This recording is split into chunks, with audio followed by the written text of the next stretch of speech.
ପିଲାମାନେ ତମ ସମସ୍ତଙ୍କୁ ମୁଁ ସ୍ୱାଗତ କରୁଛି ମୋ ୟୁଟ୍ୟୁବ୍ ଚ୍ୟାନେଲ୍ ତ +2 second year arts science commerce. ତ ପିଲାମାନେ ତମମାନଙ୍କ ପାଇଁ ନେଇ ଆସିଛି କଣ ନା ଆକାଶ କଇଁଛ ଗଳ୍ପର ତ କଣ ନା ସବୁ MCQ କ୍ୱେଶ୍ଚନ୍। ତ 50ଟା MCQ ଆମେ ସବୁ ଆଲୋଚନା କରିଦେବା ଆକାଶ କଇଁଛର। ତ ଆଉ ପରୀକ୍ଷା ବେଳକୁ ଆମେ ସବୁ କମ୍ପ୍ଲିଟ୍ କରିଦେଇଥିବା, ଆଉ ଆମର ବାକି ନଥିବ କି ମନରେ ଆଉ ଦ୍ୱନ୍ଦ୍ୱ ହବନି କି ମୁଁ ଏଇଟା ପଢ଼ିନି। ବୁଝିହେଲା? ତ ଚାଲ ଆମେ ଷ୍ଟାର୍ଟ କରିବା ସମସ୍ତେ। ତ ରିଭିଜନ କ୍ଲାସ୍ ଚାଲିଛି, ତ ରିଭିଜନ କ୍ଲାସ୍ କରିଦେବା।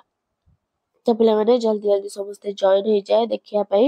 ତ ସମସ୍ତେ ଦେଖିବା ପୂର୍ବରୁ ଚ୍ୟାନେଲ ନୂଆ ଥିଲେ ସବସ୍କ୍ରାଇବ କରିଦେବ, ବେଲ୍ ଆଇକନକୁ ଦବାଇଦେବ, ନୂଆ ନୂଆ ନୋଟିଫିକେସନ ପାଇଁ ଲାଇକ୍ ସେୟାର କରିଦେବ। ତ ଦେଖିବା ଆକାଶ କଇଁଛ ଗଳ୍ପର ଗାଳ୍ପିକ କିଏ ନା ଆମର ଅଛନ୍ତି କିଏ ନା ମନୋଜ ଦାସ। ତ ମନୋଜ ଦାସ ହଉଛନ୍ତି ଆକାଶ କଇଁଛ ଗଳ୍ପର ଗାଳ୍ପିକ। ତ ପିଲାମାନେ ତ ପ୍ରଥମ କ୍ୱେଶ୍ଚିନ୍ ଆମେ କଣ ଦେଇଛି ଆଲୋଚନା କରିବା। ତ କଚ୍ଛପର ନାମ କଣ? କଚ୍ଛପର ନାମ କଣ? କଚ୍ଛପର ନାମ କଣ? କମ୍ବୁଗିବ, ଜମ୍ବୁଗିବ, ସୁଗ୍ରୀବ, ଉଦ୍ଗ୍ରୀବ। ତ କଚ୍ଛପର ନାମ କଣ ନା କଚ୍ଛପର ନାମ ହଉଛି କମ୍ବୁଗ୍ରୀବ। କଣ ନା କମ୍ବୁଗ୍ରୀବ। ସେମିତି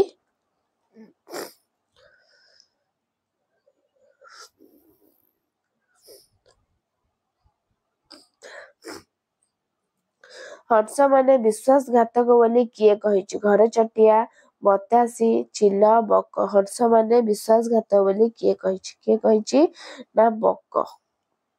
ନେକ୍ସଟ, ପରୀକ୍ଷା ସଫଳ ହେଲା ବୋଲି କିଏ କହିଥିଲେ? ସଙ୍କଟ, ବିକଟ, ଚିତ୍ରଗ୍ରୀବ, କମ୍ବୁଗ୍ରୀବ। କିଏ ନା ପରୀକ୍ଷା ସଫଳ ବୋଲି କିଏ କହିଥିଲେ ନା ବିକଟ। ନେକ୍ସଟ, ଆକାଶମାର୍ଗୀୟ କଚ୍ଛପଟି କେଉଁ ଶବ୍ଦ ଉଚ୍ଚାରଣ କରିଥିଲା? ବୋକା, ବୁଦୁ, ବିଜ୍ଞ, ବୀର। ଆକାଶମାର୍ଗୀୟ କଚ୍ଛପଟି କେଉଁ ଶବ୍ଦ ଉଚ୍ଚାରଣ କରିଥିଲା? କେଉଁ ଶବ୍ଦ ଉଚ୍ଚାରଣ କରିଥିଲା ନା ବୁଦୁ।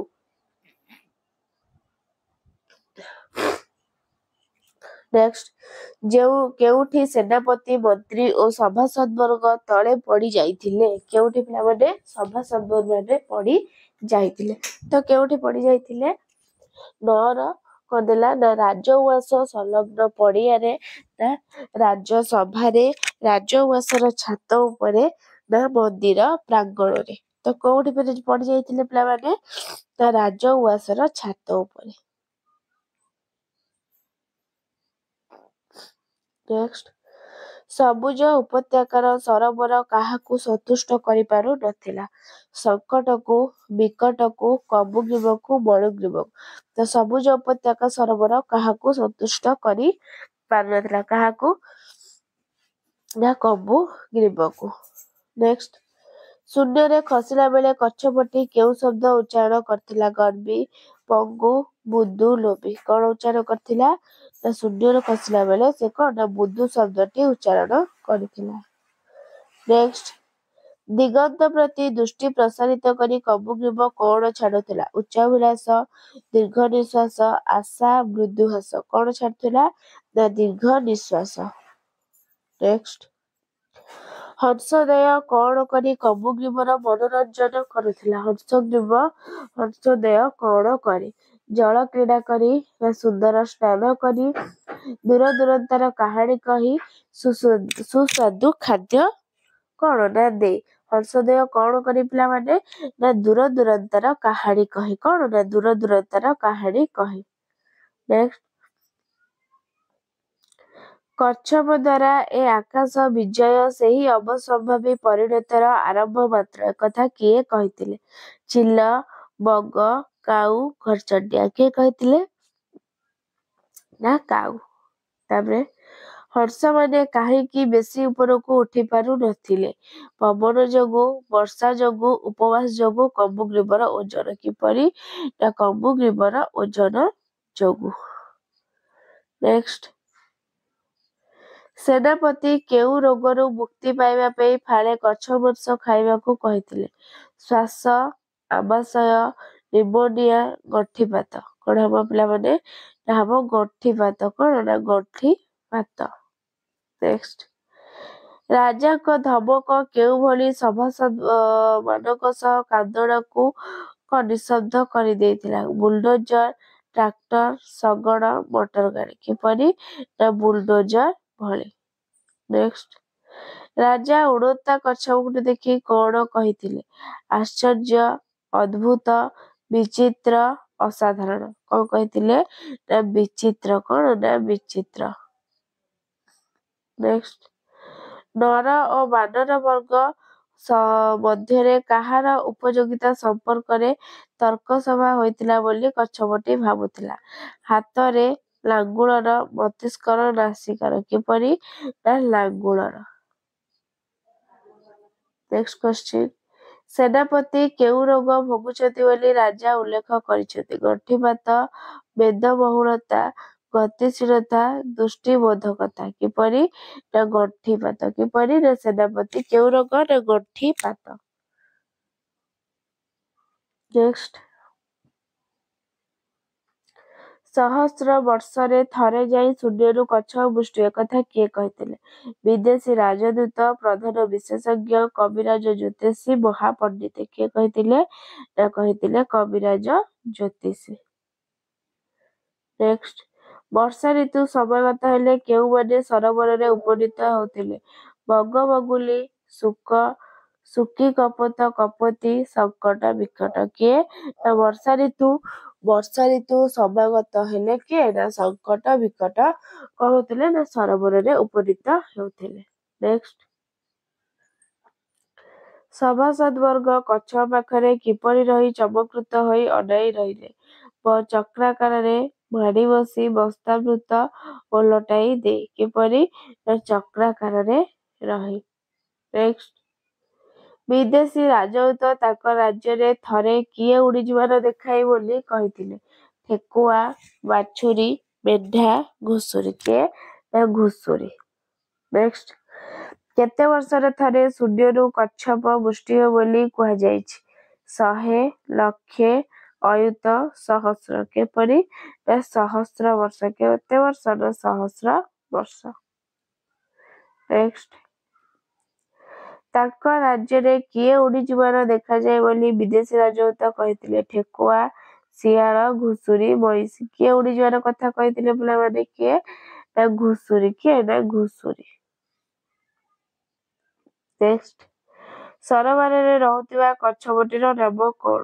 ଚିତ୍ରଗ୍ରୀବ, କମ୍ବୁଗ୍ରୀବ, ମଣିଗ୍ରୀବ, ଶଙ୍ଖଗ୍ରୀବ। କିଏ? ନା କମ୍ବୁଗ୍ରୀବ। କଚ୍ଛପ ମାଂସ କାହାର ଅଯୋଗ୍ୟ ବୋଲି ମହାପଣ୍ଡିତ କହିଥିଲେ? ସାଧାରଣ ବଣୋହି, ଦେବ ବଣୋହି, ରାଜ ବଣୋହି, ଜନ ବଣୋହି। ତ କଣ ହବ ପିଲାମାନେ? ଏଇଟା ହବ ରାଜ ବଣୋହି। କଣ? ନା ରାଜ ବଣୋହି। ନେକ୍ସଟ, ହଂସମାନେ ବିଶ୍ୱାସଘାତକ ବୋଲି କିଏ କହିଛନ୍ତି? ବକ, ଚିଲ, ଘରଚଟିଆ, କାଉ। ହଂସମାନେ ବିଶ୍ୱାସଘାତକ ବୋଲି କିଏ କହିଛନ୍ତି? କିଏ? ନା ବକ କହିଛନ୍ତି।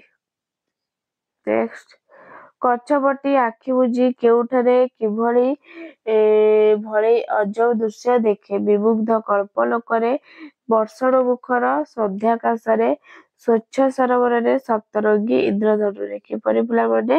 ନା ବିମୁଗ୍ଧ କଳ୍ପ ଲୋକରେ। ନେକ୍ସଟ, ପ୍ରତିବର୍ଷ କେଉଁ ଋତୁ ସମାଗତ ହେଲେ ସଙ୍କଟ ବିକଟ ସରୋବରରେ ଉପନୀତ ହେଉଥିଲେ? ଶରତ ଋତୁ, ଶୀତ ଋତୁ, ଗ୍ରୀଷ୍ମ ଋତୁ, ବର୍ଷା ଋତୁ। କେଉଁ ଋତୁ? ନା ବର୍ଷା ଋତୁ। ନେକ୍ସଟ, କଚ୍ଛପ ମାଂସ କାହାର ଅଯୋଗ୍ୟ ବୋଲି ମହାପଣ୍ଡିତ କହିଥିଲେ? ଦେବ ବଣୋହି, ରାଜ ବଣୋହି, ସାଧାରଣ ବଣୋହି, ଜନ ବଣୋହି। କେଉଁ ବଣୋହି ପିଲାମାନେ ହବ ତମର? ନା ରାଜ ବଣୋହି। ନେକ୍ସଟ, କଚ୍ଛପଟି ଆଖି ବୁଜି କେଉଁଠି ଭଳି କିଭଳି ଅଜବ ଦୃଶ୍ୟ ଦେଖେ? ବିମୁଗ୍ଧ କଳ୍ପଲୋକରେ, ବର୍ଷଣ ମୁଖ ସନ୍ଧ୍ୟା ସ୍ୱଚ୍ଛ। ବିମୁଗ୍ଧ କଳ୍ପଲୋକ। ତ ଡବଲ ଥର କ୍ୱେଶ୍ଚିନ୍ ସବୁ ପଳେଇ ଆସିଛି। କେତେବେଳେ ଦୁଇଗୋଟି ହଂସ ଏଇଟା ନିରାଶବାଦୀ ପକ୍ଷୀ ବୋଲି କିଏ କହିଥିଲା? ନା କାଉ କହିଥିଲା। କଶ୍ୟପର ମନୋରଞ୍ଜନ ପାଇଁ ହଂସଦେବ କେତେ ସମୟ ତାକୁ କଣ ନା ଦେଉଥିଲେ? 1 ଘଣ୍ଟା, 2 ଘଣ୍ଟା, 3 ଘଣ୍ଟା, 4 ଘଣ୍ଟା। କେତେ ଘଣ୍ଟା? ନା 2 ଘଣ୍ଟା। କେତେ? ନା 2 ଘଣ୍ଟା। କାହା ଆଡକୁ ଦୃଷ୍ଟିପାତ କରି ରାଜାଙ୍କର ଗୋଟିଏ ଚକ୍ଷୁ ଝଟକି ଉଠିଥିଲା? ବିହଙ୍ଗ, ହଂସ, କଚ୍ଛପ, ମଇଁଷି। କିଏ? ନା କଚ୍ଛପ। କେଉଁ ବ୍ୟାଧିରୁ ମୁକ୍ତ ହେବା ଜରୁରୀ ବୋଲି ରାଜା କହିଥିଲେ? କେଉଁ ବୁଧୁ? ନା ବୁଧୁ। ରାଜାଙ୍କ କୋଳରେ ପାଞ୍ଚକାଳି ସକାଳେ କଣ ବିଛାଇ ଦେଇଥିଲେ? ଚରିତ୍ର ସତରଞ୍ଜି ମନ୍ତ୍ରୀଙ୍କ ପଗଡ଼ି। ରାଜାଙ୍କର ଉତ୍ତର ଦେଇ ମଖମଲ ଚାଦର କଣ? ନା ମନ୍ତ୍ରୀଙ୍କ ପଗଡ଼ି। ନେକ୍ସଟ, ତାଙ୍କ ରାଜ୍ୟରେ ମଇଁଷି ଆକାରରେ ବିହଙ୍ଗକୁ କେତେ ନେଇ ଆସିବାକୁ ରାଜା ବିଦେଶୀ ରାଜଦୂତଙ୍କୁ ନିର୍ଦ୍ଦେଶ ଦେଇଥିଲେ? 4ଟି, ହଳେ, ଗୋଟିଏ, 5ଟି। କିପରି ପିଲାମାନେ ହବ? ତାହା ହବ ହଳେ କଣ? ନା ହଳେ।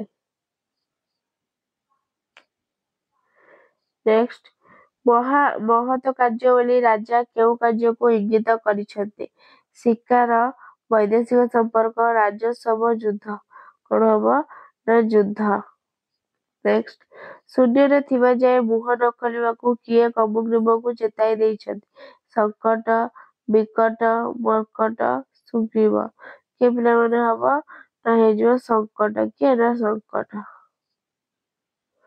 ନେକ୍ସଟ, ଆକାଶରେ ଭବିଷ୍ୟତ ଅନ୍ଧକାର ବୋଲି କିଏ ଭବିଷ୍ୟବାଣୀ କରିଥିଲା? ଚିଲ, ବଗ, କାଉ, ବକ। କିଏ କରିଥିଲା? ନା କାଉ। ନେକ୍ସଟ, କେଉଁ ଶବ୍ଦଟିକୁ କମୁଗ୍ରୀବ ଗଳାଧିକରଣ କରିଥିଲା? କେଉଁ ଶବ୍ଦ ପିଲାମାନେ? ଆ, ବୁଧୁ, ବୋକା, ମୂର୍ଖ। କିଏ ପିଲାମାନେ? ନା ବୁଧୁ। ନେକ୍ସଟ, ବିଦେଶୀ ରାଜଦୂତଙ୍କ ରାଜ୍ୟରେ କେଉଁଭଳି ବୃହତ୍କାର ବିହଙ୍ଗମାନେ ଅଛନ୍ତି ବୋଲି ସେ କହିଥିଲେ? ମଇଁଷି, ଗଣ୍ଡା, ଜଳହସ୍ତୀ, ଜିରାଫ। କଣ ହବ ପିଲାମାନେ? ନା ହବ ତମର କଣ? ନା ମଇଁଷି। କଣ? ନା ମଇଁଷି। ନେକ୍ସଟ, କମୁଗ୍ରୀବ କଣ ଥିବାରୁ ତାର ପରିବେଶ ତାକୁ ସନ୍ତୁଷ୍ଟ କରିପାରୁ ନଥିଲା? ଉଚ୍ଚାଭିଳାଷୀ, ଉଚ୍ଚାକାଂକ୍ଷା, ଉଚ୍ଚ କ୍ରିୟାଶୀଳ, ନା ଭାବ ପ୍ରବଣ। ଉଚ୍ଚ ଆକାଂକ୍ଷା, କଳ୍ପନାଶ୍ରୀୟ, ନା ଭାବ ପ୍ରବଣ। କଣ ହବ ପିଲାମାନେ? ନା ଉଚ୍ଚାଭିଳାଷୀ। ନେକ୍ସଟ, କଚ୍ଛପଟି କୂଳକୁ ଉଠିଯାଇ କେଉଁଥିରେ ବିଚରଣ କରୁଥାଏ? ଶିଶିର ବିନ୍ଦୁରେ, ଘାସ ଫୁଲରେ, ମୃଦୁ ସମୀରଣରେ, ସବୁଜ ଉପତ୍ୟକାରେ। କିପରି ପିଲାମାନେ? ନା ମୃଦୁ ସମୀରଣରେ। ଶେଷ କ୍ୱେଶ୍ଚିନ୍, ଖଣ୍ଡିଏ କାଠିର ଦୁଇ ପ୍ରାନ୍ତକୁ କିଏ କାମୁଡ଼ି ଧରିଥିଲେ? କିଏ? ବିକଟ, କମୁଗ୍ରୀବ, ସଙ୍କଟ, ବିକଟ, ସଙ୍କଟ, ମଣିଗ୍ରୀବ, ବିକଟ। କିଏ?